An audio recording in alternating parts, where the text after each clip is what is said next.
आज का जो टॉपिक है वो है unit number 9, the sun and its impact on our planet.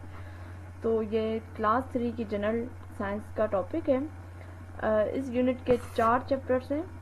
Appearance of the sun from the earth, the 4 cardinal direction, sun and shadow and telling time using the sun. तो सबसे पहला chapter है appearance of the sun. तो इसमें पहली important, इसमें बहुत छोटी छोटी बातें लिखी हुई हैं और जो बहुत इंपॉर्टेंट बातें हैं। तो सबसे पहली बात इसमें लिखा हुआ है कि जो सन है वो बेसिकली बिगर है as compare to earth and moon. ठीक है, सन दोनों से बड़ा है और ये हमें छोटा इस वजह से दिखाई देता है क्योंकि हमसे काफ़ी दूर है। ठीक है, दूसरी बात ये है कि मैंने इसमें कुछ जो इम्पोर्टेंट पॉइंट्स है वो मैंने हाईलाइट कर लिए हैं। तो पहली बात ये है कि अर्थ भी एक प्लेनेट है, जैसे बाकी प्लेनेट से मार्स है, वीनस है, जुपिटर है, सेट्रॉन है, नेपच्यून है। इस तरीके से अर्थ भी एक प्लेनेट है जो राउंड शेप में है और ये मूव करता है around the sun. Sun basically sun भी एक स्टार है। ठीक है, अब ये स्टार कौन सा, ये ब्राइट स्टार है, ये रिवॉल्व करता है। ठीक, और अर्थ बेसिकली रिवॉल्व करती है अराउंड द सन। और उसके अलावा ये ब्राइट सन इस वजह से क्योंकि ये बना हुआ है बहुत ही गर्म गैसेस से, तो इस वजह से ये काफ़ी ब्राइट है और इसके सन की वजह से हमें हीट एंड लाइट मिलती है। अच्छा, यहाँ पे एक आपने यहाँ पे पॉइंट देखा होगा, यहाँ पे एक टर्म यूज है रिवॉल्व और एक नीचे टर्म यूज किया हुआ है रोटेट। पहले तो मैं बता दूँ रोटेशन और रेवोल्यूशन में फ़र्क क्या है। रोटेशन का मतलब ये होता है कि जब कोई ऑब्जेक्ट टर्न करता है, turns around in internal axis, मतलब अंदर जो एक्सिस है उसकी उस पर वो टर्न करता है तो उसको कहा जाता है रोटेशन। ठीक है, when an object turns around an internal axis it is called rotation। और रेवोल्यूशन किसको बोलते हैं? रेवोल्यूशन क्या होता है? जब ऑब्जेक्ट सर्कल करता है एक्सटर्नल एक्सिस पे तो उसको कहा जाता है कि रेवोल्यूशन। अगर हम अर्थ के एग्जांपल लें तो अर्थ रोटेट करता है अपनी ही इंटरनल एक्सिस पे, उसकी एक्सिस पे वो रोटेट करता है।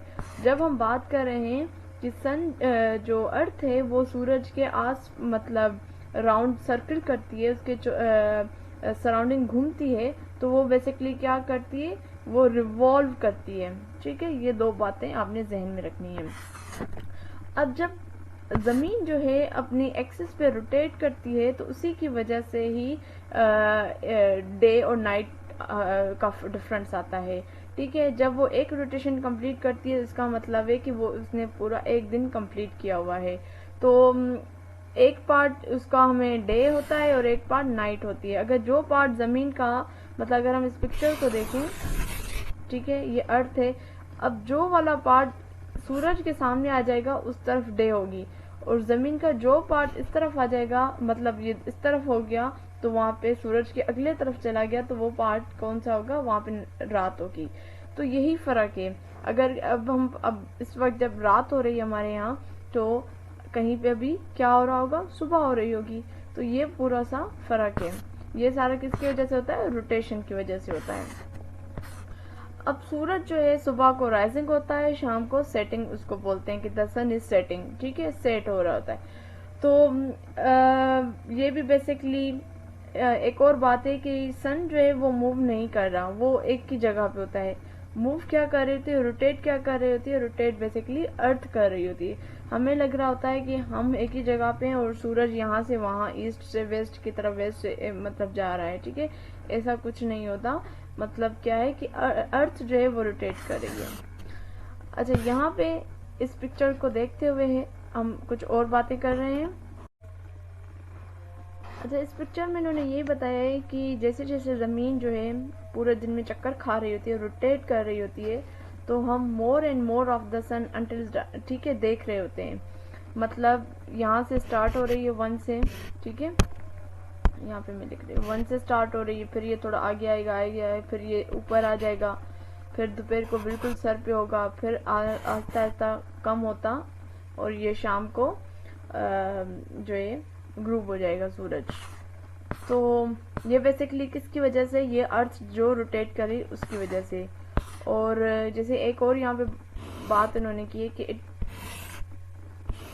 ठीक है, ये वेस्ट की तरफ हम नहीं देख पाते क्योंकि ये फिर इसके सेट का जो है टाइम हो जाता है।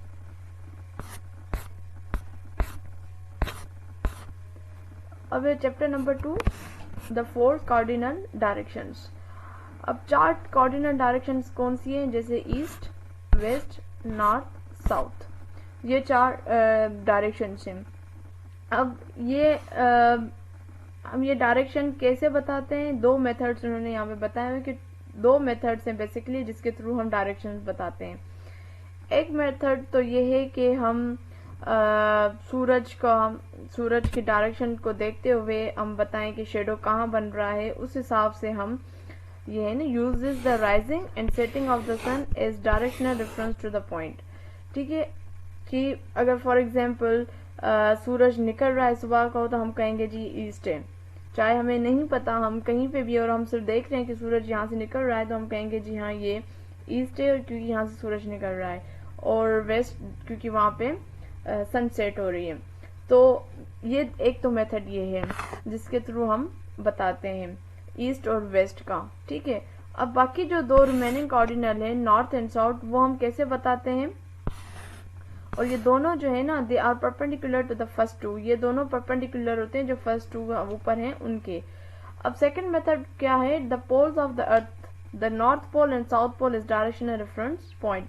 मतलब जो उसके जो अर्थ के जो पोल्स हैं हम उसका रेफरेंस देते हुए हम नॉर्थ और साउथ पोल का हम बताते हैं कि जी ये नॉर्थ है और ये साउथ है। ठीक है, तो ये हो गया। उसके बाद उन्होंने कहा है कि जी आजकल तो जैसे टेक्नोलॉजीज वगैरह का दौर है, तो अब हम स्पेशल ऑब्जेक्ट यूज करते हैं डायरेक्शंस बताने के लिए। उस स्पेशल ऑब्जेक्ट का नाम है कंपास, और ये हमें चारों ही मेन जो हमारे कार्डिनल डायरेक्शन है वो बताती हैं, नॉर्थ, साउथ, ईस्ट, वेस्ट। ठीक है, उसके बाद chapter number 3, sun and shadow, ये बहुत इंपॉर्टेंट चैप्टर है। ठीक है, पहला क्वेश्चन ये है कि शेडो बनता कब है या किस तरीके से बनता है। तो ये तब बनता है, पहले तो बात ये कि जो लाइट है वो ट्रेवल करती है स्ट्रेट लाइन में। ठीक है, लाइट जो है वो ट्रेवल करती है स्ट्रेट लाइन में। तो जो लाइट्स हैं वो ट्रेवल करती हैं मतलब स्ट्रेट लाइन में, तो फिर क्या होता है कि जब हम कोई ऑब्जेक्ट या कोई मटेरियल या हम खुद रखते हैं या उसके लाइट्स के सामने आ जाता है, बीच में आ जाते हैं, तो वहां से उसकी एजेस से जो है रेज गुजर रही होती हैं, तो फिर वहां से फिर आउटलाइन बनकर एक शेडो बन जाता है। ठीक है, मैं आपको यहाँ पे एक एग्जांपल दिखा देती हूँ। जैसे यहाँ पे हम एग्जांपल देखें तो लाइट सोर्स है, अब लाइट तो कहीं से भी आ सकती है, मतलब सूरज का देखें या फिर हम किसी बल्ब का देखें, तो ये देखिए शेप है, यहाँ से गुजर रही है लाइट, और यहाँ से जैसे जैसे गुजरेगी स्टार से, तो उसकी एजेस जो है, एजेस से फिर वो आउटलाइन बनती हुई वो स्क्रीन पे जो इसका शेडो बनेगा। तो इस तरीके से ये पूरा शेडो बनता है। जैसे यहाँ पे बुक के हिसाब से उन्होंने लिखा है कि shadow are formed when light from the sun और any other light source can not pass through an object. उस ऑब्जेक्ट से जब गुजर नहीं सकती लाइट, तो उसकी वजह से आउटलाइन बनती है, और आउटलाइन की वजह से फिर वो पूरा शेडो बनता है। मतलब उस एजेस से जो है लाइट क्रॉस से गुजरती है, तो फिर वो वहाँ पे शेडो बन जाता है किसी भी दीवार पे या सरफेस पे। अच्छा, अब जो है हाउ शेडो चेंज, अब इसमें 2 टर्म्स हम यूज करते हैं, लॉन्ग शेडो और शॉर्ट शेडो। जब सूरज, आपको पता है कि सुबह को सूरज यहाँ होता है, दोपहर को बिल्कुल ऊपर आता है, और फिर शाम को सनसेट की तरफ वो जा रहा होता है। तो लॉन्ग शेडो कब बनता है, शॉर्ट शेडो कब बनता है, जब सूरज बिल्कुल आपके पीक पे ऊपर हो, बिल्कुल ऊपर, जैसे यहाँ पे हम देखें बिल्कुल ऊपर है, तो वहां पे शेडो शॉर्ट बनेगा। ठीक है, और जब सूरज जो है वो बिल्कुल हॉरिजन के क्लोज आ जाए, ठीक है, बिल्कुल हॉरिजन के क्लोज आ जाए उसके साथ हो, तो फिर हम कहेंगे कि यहाँ पे अब लॉन्ग शेडो बन रहा है। अब हॉरिजन हम बोलते हैं किसको है, ठीक है, अब हम हॉरिजन जो बोलते हैं वो लाइन जहाँ पे जो अर्थ का सरफेस और आसमान जो है वो आपस में मिल रहे हो, तो उसको हम बोल रहे हैं हॉरिजन। ठीक है, यहाँ पे आप देख रहे हैं ये बिल्कुल हॉरिजन है, ये भी बिल्कुल हॉरिजन है। तो इन्होंने कहा है कि in the morning and afternoon the sun rise on the horizon and make long shadow. इन्होंने बहुत सिंपल लिखा हुआ है। और दूसरा कि जब दोपहर को बिल्कुल ओवरहेड मतलब बिल्कुल ऊपर होता है तो उसकी वजह से जो शॉर्ट शेडो बनता है। दूसरी आगे इन्होंने बात की है कि जो रोटेशन है अर्थ की अपने एक्सिस पे, वो भी एक रीजन बनता है length and position of the shadow to change. मतलब rotation of earth on it axis cause the length and position of shadow to change. अब चैप्टर नंबर 4 लास्ट चैप्टर है, बहुत इजी है, इसको इतना डीप में करने की जरूरत नहीं है। Telling the time using the sun. अब इन्होंने कहा है कि जब पहले वॉचेस नहीं थी, क्लॉक नहीं थे, तो फिर हम कैसे टाइम बताते थे? तो उस वक्त ये टाइम बताते हैं संडियाल यूज करके। अब संडियाल क्या होता है कि इसमें यूज की जाती है स्काई सन की पोजीशन आसमान में, उसको देखते हुए फिर वो टाइम बताते थे, ठीक है।